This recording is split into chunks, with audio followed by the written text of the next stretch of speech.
Buenas tardes, licenciado. Buenas tardes, licenciada. Mi nombre es Paola Gabriela Nina Chambi. Voy a hablar acerca de la dependencia emocional, más que todo enfocado en el adolescente de 15 a 18 años, que vendría a ser adolescencia tardía, ¿no? Siguiente, por favor. Ya. La dependencia emocional podríamos decir que es un patrón en el comportamiento y se da muchas veces por las necesidades emocionales insatisfechas, las cuales el adolescente tiene un niño interior, ¿ya? Y a raíz de ese niño interior que siente un vacío, o sea, su niño interior siente un vacío, un vacío afectivo.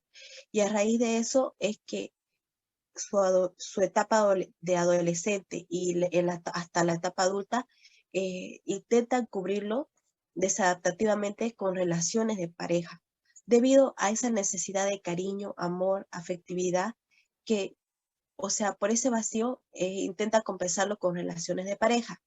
Y es por eso que por la frustración y ese vacío, el adolescente tiene problemas en esa parte que vendría a ser su área afectiva.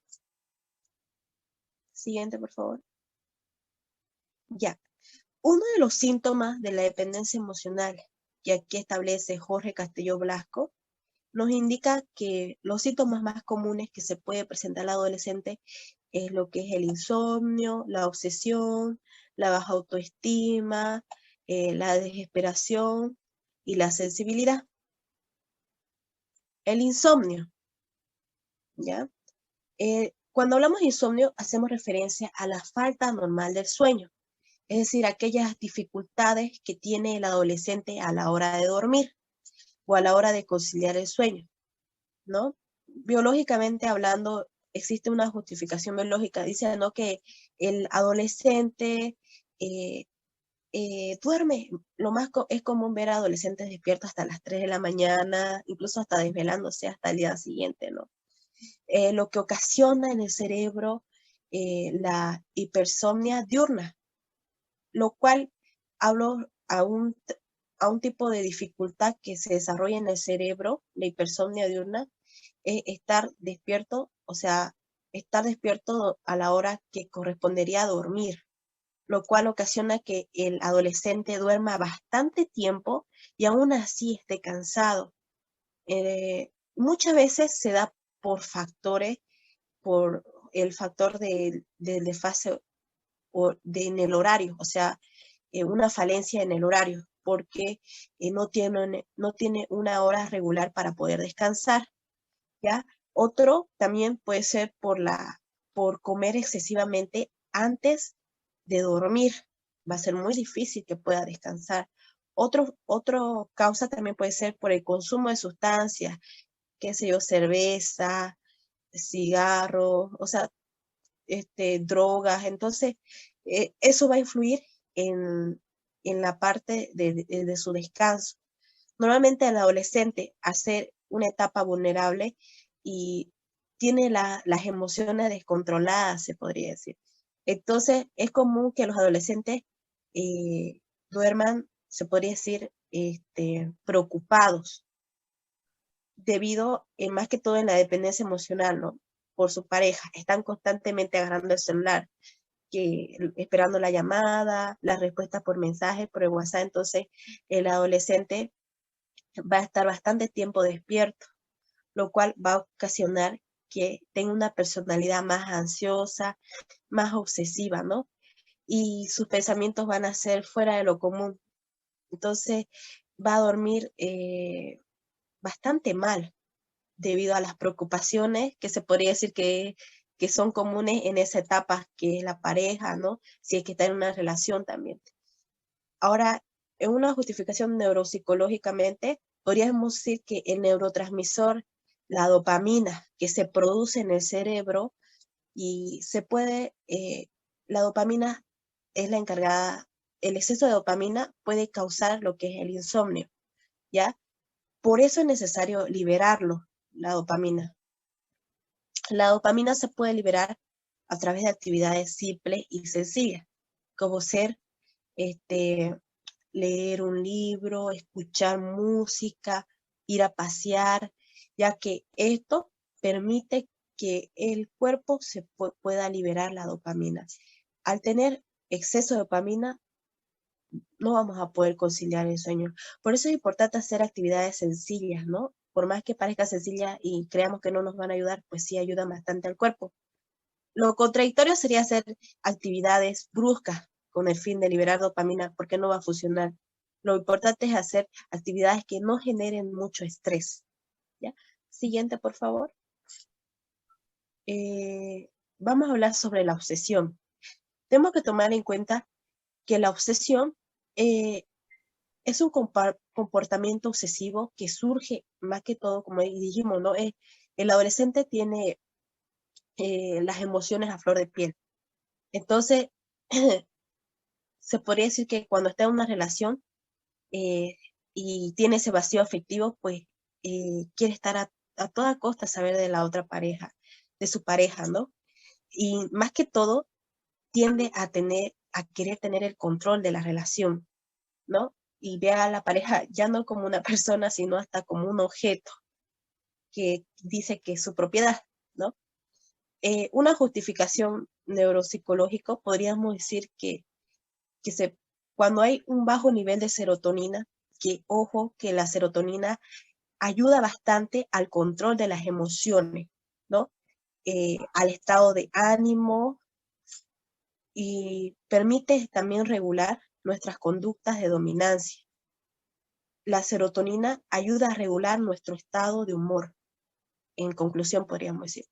Y al tener un bajo nivel de serotonina, puede, de estar en una relación, se podría decir saludable, podemos llegar a estar en una relación tóxica, obsesiva. Por eso, una justificación neuropsicológica podría darse como en el neurotransmisor de la serotonina. Puede ayudar bastante a lo que es nuestro control y regulación de nuestro estado de ánimo y conducta o nuestro comportamiento y emociones también, ¿no? Se puede encontrar la serotonina en alimentos como el pavo, el pollo, la leche, ¿no? Y el queso, un claro ejemplo, ¿no? Entonces es bueno tener un buen nivel de serotonina en el cuerpo. Baja autoestima. Cuando hablamos de baja autoestima, hacemos referencia a la falta de autoestima que tiene el adolescente hacia sí mismo. A esto me refiero a ese concepto o ese autoconcepto negativo que él tiene, ¿ya? Y, y ese sentimiento de inferioridad que siente, que se siente él mismo por los demás, digamos, ¿no? O sea, se siente inferior a los demás. Ahora, una explicación neuropsicológica podríamos decir, ¿no? Que el padre no ha podido, o sea, para que surja esto, el padre no ha tenido un buen control eh, en el manejo de comunicación con su hijo, haciendo que el niño produzca también al mismo tiempo niveles insuficientes de serotonina. A esto me refiero que el adolescente este, se sienta frustrado y descontento consigo mismo. Las personas con una baja autoestima tienden a compararse de forma negativa. Pero, ¿por qué los niveles bajos de serotonina pueden ayudar bastante a lo que es la baja autoestima? Ya que la serotonina vendría a ser como una hormona o un neurotransmisor denominada hormona de la felicidad. Se encarga de regular nuestro estado de ánimo, ¿ya? Y cuando esta aumenta, la persona comienza a experimentar eh, cambios significativos en su actitud, confía más en sí mismo, es capaz de enfrentarse a nuevos retos y, bueno, pues puede combatir incluso lo que es la depresión, ¿no? En su conducta. Entonces, cuando el adolescente, ese niño interior, no tiene un bajo nivel o insuficiente serotonina, puede desencadenar esto, ¿no? La baja autoestima, sentirse inferior a los demás. Y durante la dependencia emocional, el adolescente suele sentirse, cuando siente un rechazo o problemas con la pareja, siente que no lo quiere, ¿no? Y se siente inferior incluso hasta con la pareja y puede desencadenar en un futuro a un adulto con problemas, ¿no? En su relación y puede incluso creerse menos que su pareja y lo que puede desencadenar golpes, celos, ¿no? Entonces, por creencias de infidelidades, ya que se va a sentir menos que la pareja. Otro punto, siguiente diapositiva, que podríamos hablar es acerca de la desesperación. Cuando hablamos de desesperación, hacemos referencia a esa necesidad de atención.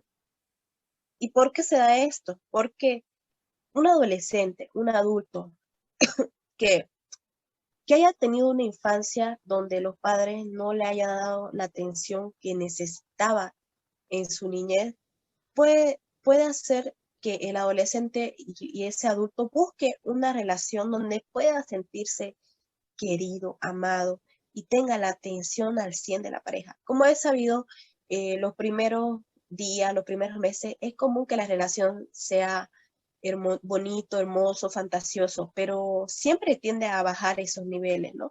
Entonces, el adolescente, el adulto mayor que note que ya su pareja no lo quiere como en un comienzo, pues se, se desespera porque cree que ya no lo quiere. Entonces, una explicación psicofisiológica podemos decir que el adolescente empieza a notar eso y por lo tanto en el cerebro empieza a activarse el estrés debido, o sea, empieza a activarse una forma de afrontar el estrés que viene a ser resultado de esa desesperación que siente, ¿no? Por la atención de su pareja, lo cual ocasiona una tensión cefalea. A esto me refiero un dolor extremo de cabeza, ¿no? Aumenta la presión arterial, incluso en un futuro puede desarrollarse o desencadenar lo que son enfermedades cardiovasculares. También llega a producir tensión, ataque de pánico, confusión. El adolescente llega a sentir la melancolía, no se puede expresar bien, incluso llega a sudar bastante sin ni siquiera haber hecho ejercicio. Entonces, y esto el adolescente lo puede expresar incluso al momento de observarlo, porque es común verlo en su rostro, digamos, ¿no? Cómo siente, cómo lo está llevando esa falta de atención, ¿no? En la relación. Siguiente, por favor. Sensibilidad al rechazo. Normalmente el adolescente se molesta mucho cuando hay un conflicto o piensa que están siendo rechazados.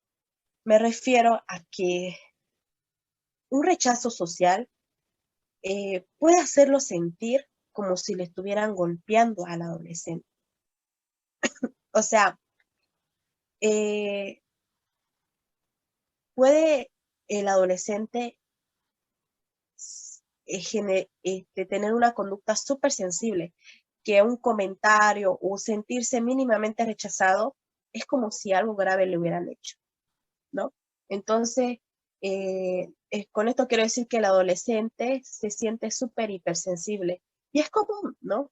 Porque biológicamente hablando, el ambiente donde él creció, los padres no le han dado la atención que él merecía, que buscaba, en vez de crear una atmósfera de comunicación asertiva, ha sido apuntado, señalado, culpabilizado, juzgado. Entonces, lo que ha desencadenado es traumas, abusos, negligencia al momento de poder comunicarse con el niño, ocasionando que el niño pueda, pues, al, a la larga, sea súper hipersensible, ¿no? y viva con ese tormento, se podría decir, costumbrista, se podría decir, o sea, que con los años ha desarrollado un pensamiento súper cerrado, donde no puede tener comportamientos, eh, porque hay comportamientos que desde niños se los ha juzgado. Por ejemplo, este, salir hasta altas horas de la noche no puede, porque él, él desde pequeño se le ha jugado que no se puede salir tarde. Entonces, en vez de darle una explicación o que no era la edad correcta, entonces, con ese tipo de pensamientos, el adolescente crece y pues vive, o sea, vive con ese temor. Y más que aún cuando no ha sentido ese amor y ese afecto con los padres. Entonces, sentir ese rechazo y recordar ese rechazo de los padres y en un futuro vivirlo en la relación de su pareja, pues es fatal para ellos, ¿no? Para el adolescente incluso, ¿no? Que está en proceso de desarrollo a llegar a ser un adulto. Otro punto, podríamos hablar, otro síntoma que nos nombra, eh, que podríamos explicar del libro de Trastorno de Personalidad por Dependencia de Ramírez Tabor, Gabriel Jaime, nos explica que otros síntomas que se pueden sentir en la dependencia son los síntomas cognitivos. Aquí engloba lo que es el temor al abandono, a la invalidez psíquica, pensamientos autoderrotistas, temor a la evaluación externa. También tenemos lo que son síntomas autonómicos, la ansiedad, síntomas afectivos, tristeza, rabia, celos. También otros síntomas comportamentales vendría a ser lo que son los gritos, los reclamos, ¿no? De las esposas, los lamentos que existen en una familia, ¿no? Siguiente diapositiva.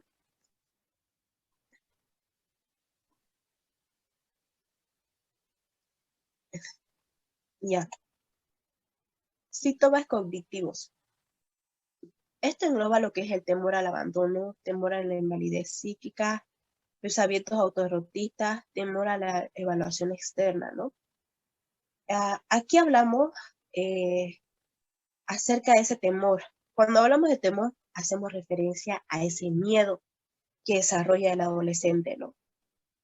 En una explicación biológica, podemos decir que el miedo no se puede heredar porque ya nacimos con ese patrón fijo de acción desde hace tiempo, hace años, ¿ya? Entonces ya viene con nosotros, incluso genéticamente, ¿no? Y esto es por ello que el padre no puede heredar el miedo, ¿no? No puede heredar a los hijos el miedo.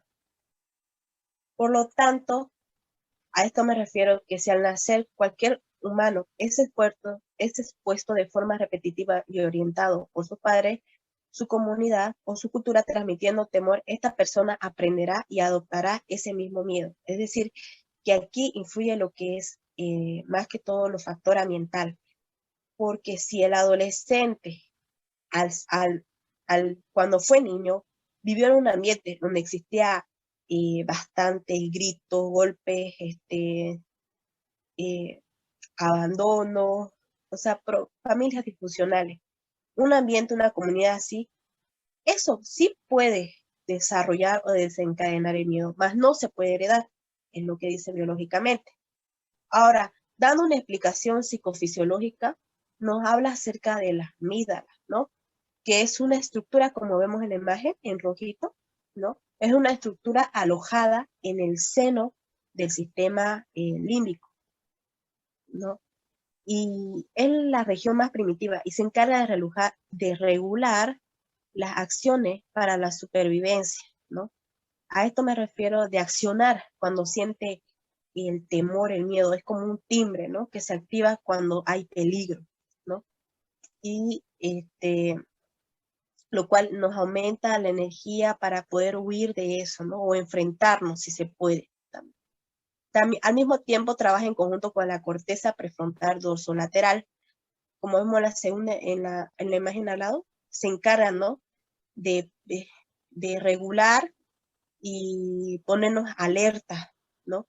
Ante cualquier suceso o situación para poder hacerle frente.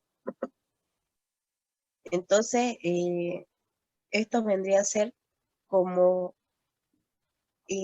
una alarma para poder enfrentar lo que son el miedo y ese temor que surge a raíz de una infancia dura. Siguiente, por favor. Síntomas autonómicas. Aquí vamos a englobar lo que es la ansiedad, ¿no? Esos síntomas como la tensión muscular, la sudoración, la taquicardia, el rubor facial, la tensión en la mandíbula, somnolencia diurna, ¿no? Aquí vamos a decir que cuando una persona tiene síntomas de ansiedad, nota algunas sensaciones físicas desagradables, eh, como palpitaciones o mareos, ¿ya? Se detecta una posible amenaza, toda la atención de la persona se dirige hacia esa situación, más que todo para huir del peligro o sobrevivir. La persona respira más fuerte para poder disponer lo que es oxígeno. El corazón late más rápido, ¿ya? Los músculos se tensan, ya sea para prepararse, para huir o defenderse. En una explicación fisiológicamente, podríamos decir que se presenta lo que es la taquicardia, la palpitación, la opresión del cerebro, eh, la opresión del pecho, la falta de aire, los temblores, la sudoración, la molestia digestiva, las náuseas y vómitos, ¿no? Entre otros. Siguiente, por favor.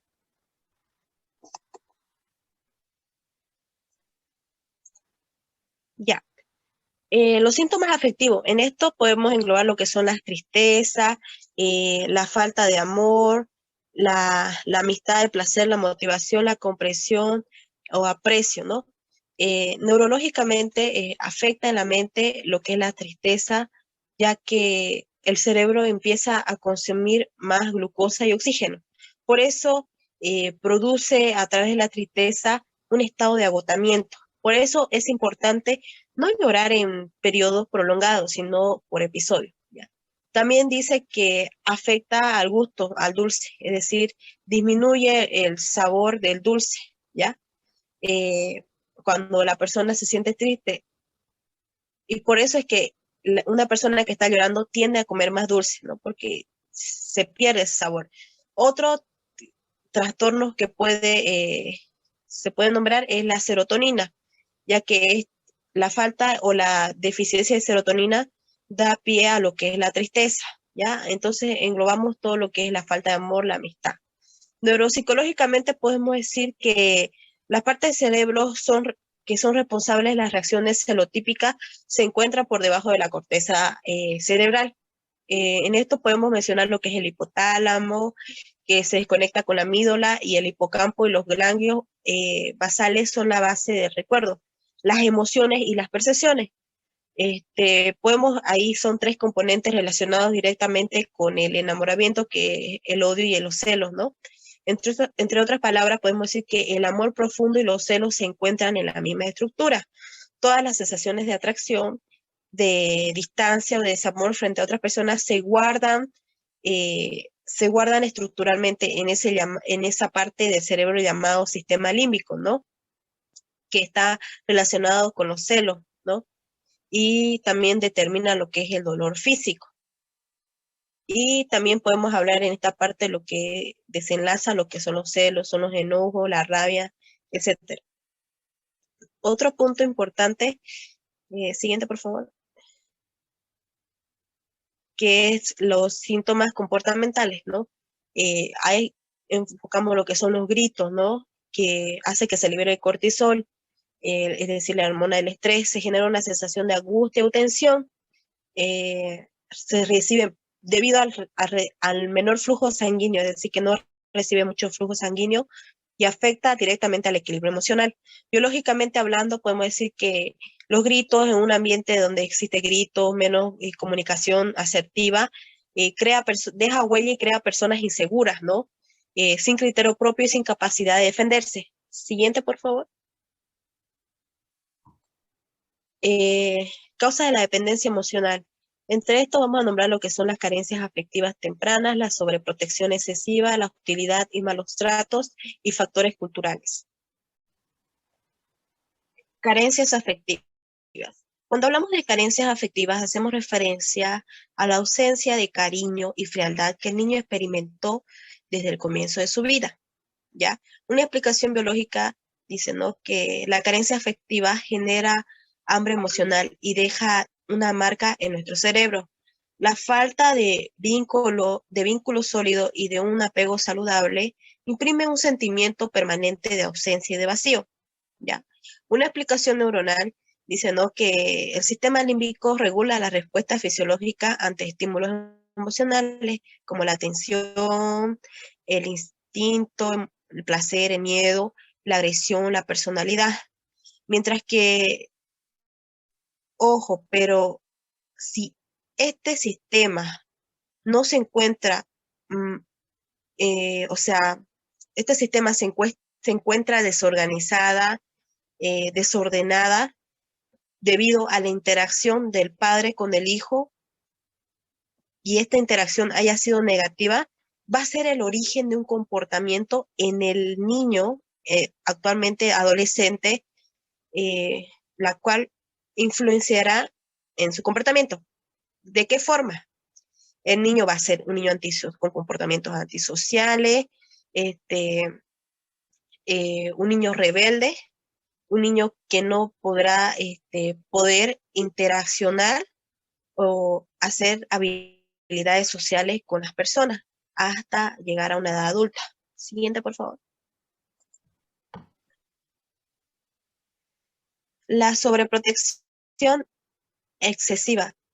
Cuando hablamos de la sobreprotección excesiva, biológicamente hacemos referencia a que un adolescente en su niñez ha sido sobreprotegido, no ha podido aprender a valerse sobre sí mismo porque simplemente los padres no creían que era él posible de hacer las cosas por sí mismo. Lo que hace un niño con pocas habilidades sociales, muy miedoso y se hacen muy dependientes a las parejas.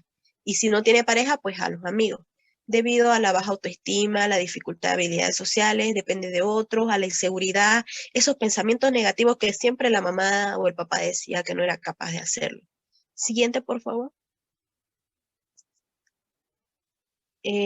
Cuando hablamos de la hostilidad y malos tratos, hacemos referencia a aquellos insultos, indiferencia, desprecio o chantaje o amenazas que el niño desde pequeño vivió, ¿no? Lo cual ha generado miedo, angustia, dolor emocional o estrés. En una explicación psicofisiológica podemos decir que la parte de la región del cerebro denominada amígdala, ubicada en el sistema límbico del cerebro, es el encargado de regular las emociones y funciones de conservación del individuo. Cuando esta parte del cerebro detecta una fuente de peligro, desencadena los sentimientos de miedo y ansiedad, ¿ya? Ojo que el miedo es un sistema de alarma que es del cerebro, ¿no? Y se activa cuando hay una posible amenaza. Los malos tratos pueden ser una alarma y puede causar daño al niño, ¿ya? Y daña también al desarrollo de un cerebro saludable. Siguiente, por favor. Factores culturales. Cuando hablamos de factores culturales, hace una explicación biológica, hacemos referencia a los estereotipos de género, ¿no? Normalmente es común que desde pequeño se escuche decir que las niñas nomás lloramos, que el hombre no puede llorar, el machismo, ¿no? Que el hombre es el que manda en la casa, entonces existe una desigualdad de poder, lo cual ha ocasionado de que entre un hombre y otra mujer, la mujer tiene que soportar, incluso los niños ven a los padres, la mujer tiene que limpiar, tiene que hacer todo en la casa y no puede decir nada, porque el hombre tiene el poder ¿no? Entonces, es un factor cultural biológicamente desde pequeño en el ambiente que se ha desarrollado, ¿no? La mujer tiene que callarse, tiene que ser sumisa y el hombre tiene que gritar y tiene el poder de decisión, ¿ya? Lo cual ha, ha, este, ha influido bastante desde que somos niños hasta grandes. Y una señorita o una adolescente mujer o una adulta mujer puede tener como este factor cultural como un retraso hacia su superación. Esto puede influir bastante en lo que es la dependencia emocional, porque culturalmente le han enseñado a ella que el hombre, que la mujer no puede estar hasta alta edad, no puede estar soltera, ya tiene que tener un marido. Entonces, culturalmente ya te hostigan, te dicen que tienes que estar con un hombre, no puedes vivir sola. Entonces, psicológicamente, esto puede influir en el comportamiento y generar una dependencia de la mujer hacia el hombre solo por el hecho de que se le ha enseñado así de esa manera. Incluso en la propia familia te dicen, ¿no? Te indican esto. Conclusión, siguiente, por favor. Podemos decir que es importante, primero es importante detectar si existe algún malestar en la persona, o sea, conmigo mismo, ¿no? Para poder detectar si tengo dependencia emocional, ver los síntomas a raíz de esto, ¿no? Segundo, tengo que dejar de idealizar a la pareja, ¿no? Detectar que nuestra forma de relacionarnos no es óptima y que por lo tanto se deja a un lado nuestro punto de vista para poder estar con alguien, ¿no? Entonces, tenemos que ver qué, cómo nos estamos relacionando con los demás para poder ver si, o sea, evaluarnos a nosotros mismos si está bien como estamos relacionándonos, si está bien como yo estoy pensando, si está bien como me estoy dejando tratar. Tercero, tenemos que ir a asistir a terapia, eso sí o sí, ¿no? Y empezar a trabajar nuestra soledad, si es que detectamos dependencia emocional, ¿ya? Y al trabajar con la soledad, podemos encontrar y superarnos a nosotros mismos, ¿no? Y poder reconocer mis emociones, mis afectos, en qué estoy fallando, ¿no? Y poder así liberarnos de esas cadenas que muchas veces desde nuestra infancia se viene repitiendo. Eso sería todo, Liz. Gracias.